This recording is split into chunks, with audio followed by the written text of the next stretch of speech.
Welcome to a new episode of Bharateeya Nyaya Sanhita 2023. In this episode, we are getting acquainted with certain definitions in the new Sanhita.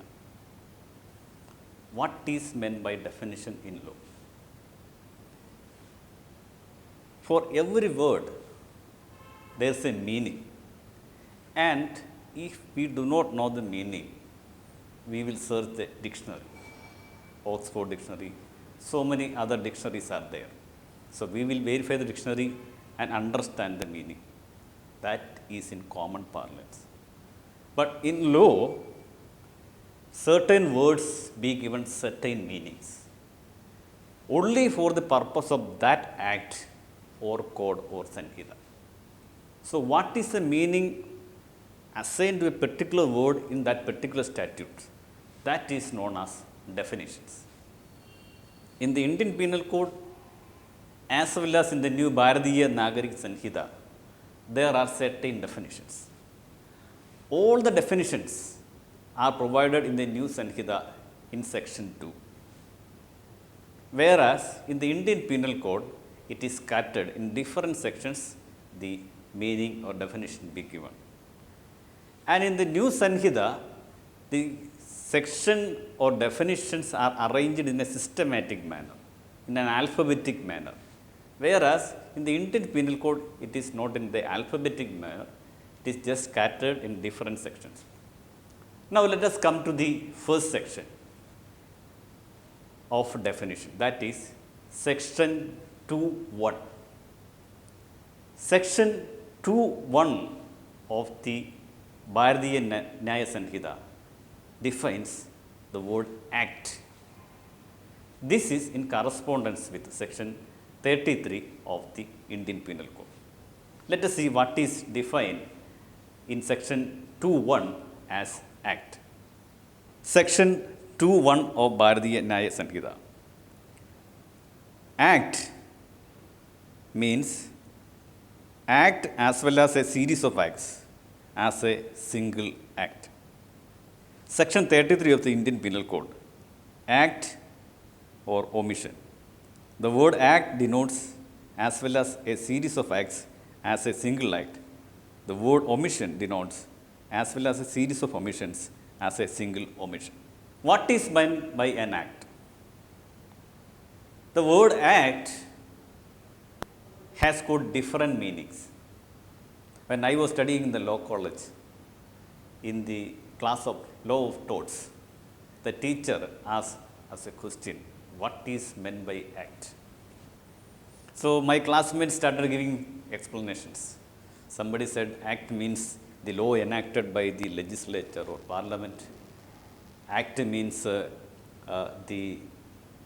Indian Independence Act or some other act as defined as law in the parliament or the immediate legislature, etc., etc. So the teacher was not satisfied. Kindly keep in mind, this is the class of law of torts, actionable claim. Tort means an actionable claim with quasi-criminal liability. A civil wrong. A civil wrong is committed and for which a compensation can be claimed. That is known as law of torts or torties act.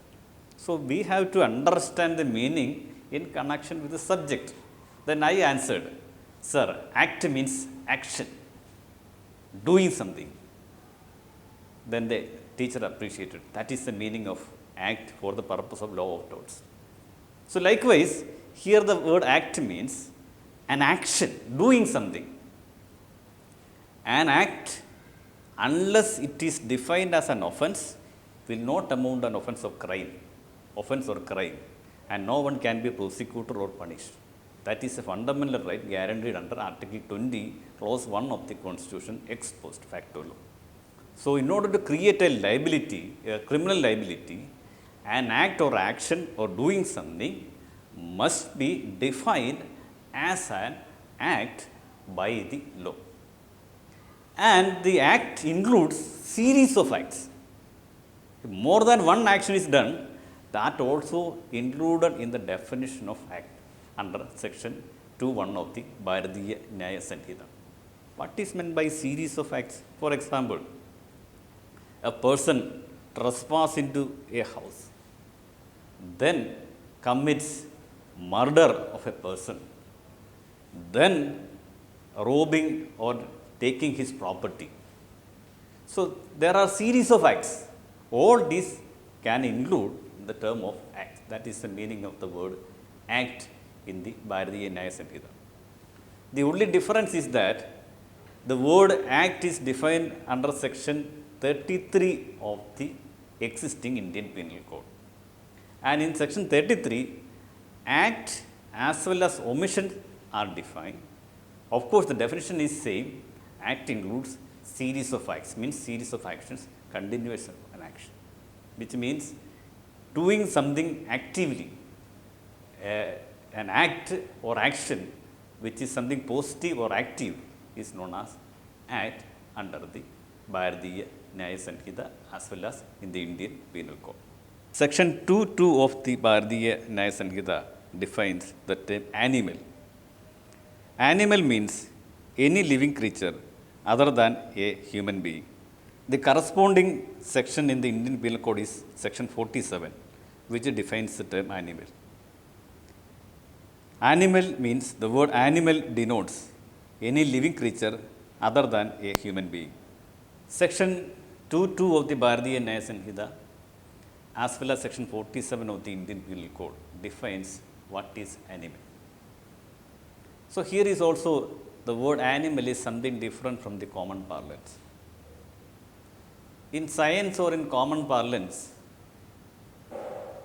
living and non-living things are there. So a rock is not a living thing, but a plant or a tree or a human being or animal are living ones. So living, non-living is first distinction. Living again defined or separated by different meanings.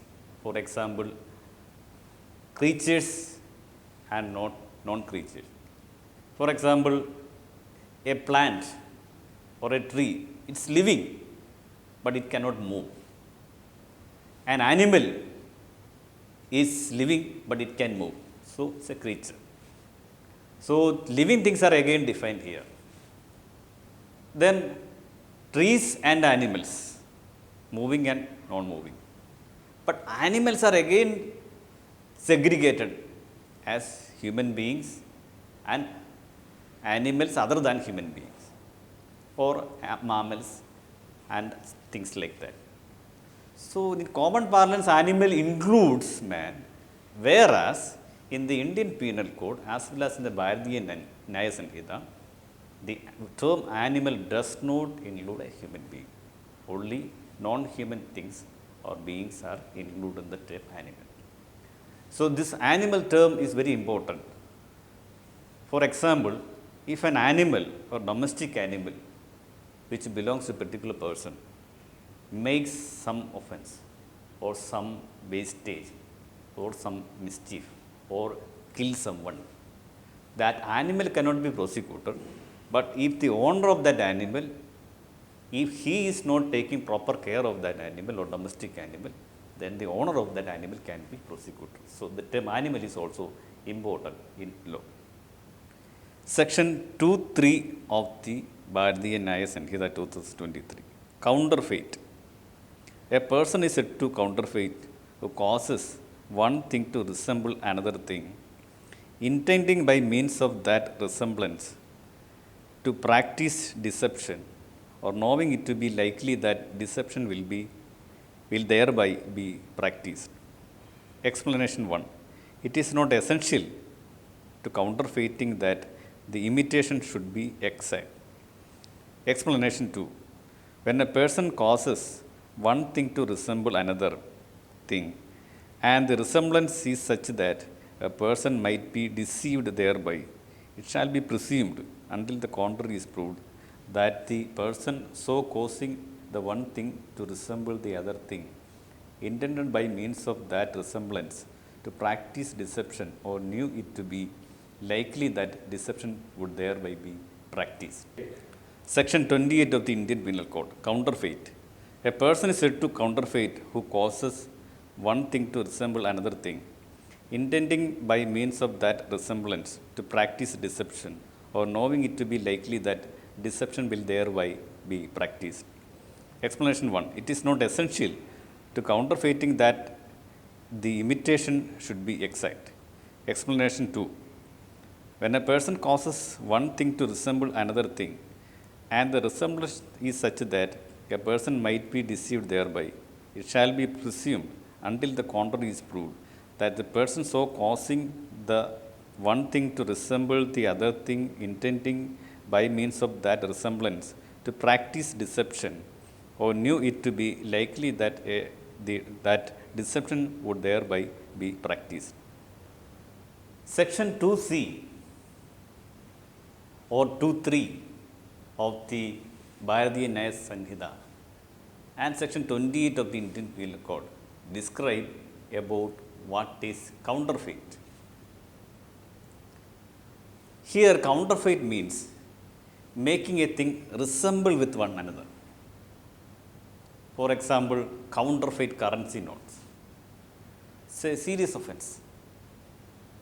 So, if a person makes things which is counterfeit or resembling the same thing, then if he has got some criminal intention or mens rea, then it's an offense of counterfeiting. Counterfeiting currency notes is a very serious offense. Now the question arises whether this counterfeiting should be exact. Need not. Just resemble the other one is sufficient. So those who commit these counterfeiting offenses, they may make something open. It may not be absolutely exact. That need not be.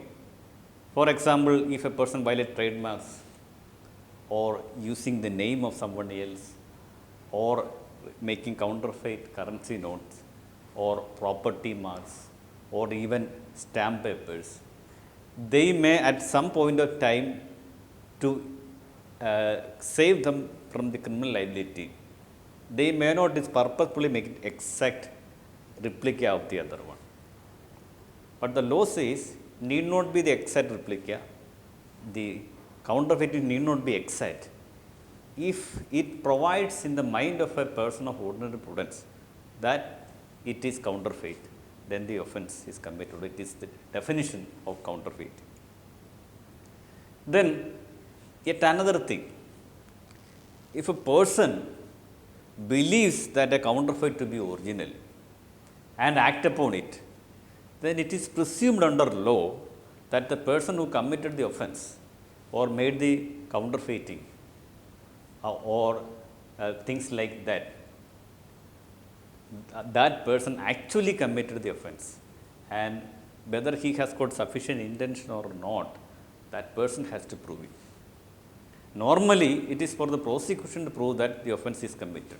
The onus probandi is upon the person who alleges the existence of the fact. So that person has to prove it. But if a person acted pursuant to a counterfeiting offense or counterfeiting act, making resemblance, and if he has acted upon it, whether he had a guilty intention or not, that is to be proved by the person who committed the offense. Certain things are to be counterfeited or made to resemble the one another for the namesake. For example, a currency note. For the students in their textbook, the currency note may be displayed. So as to just give an idea to the student that the currency note will look like this. So that may not amount to offense of counterfeiting. Why? Because it may not resemble things. So it's for the person to explain whether he had a real intention to commit the offense or not. But speaking in nutshell, the counterfeiting need not be exact. Making resemblance is sufficient. And if a person of ordinary prudence acts upon it, then the burden to prove that he did not have any mens rea is upon the person, upon the accused person. So, this is the general distinction or definition of counterfeit, and in the Indian Penal Code under section 33 as well as in the Bharatiya Nyaya Sanhita, both are the same. There is no difference in between.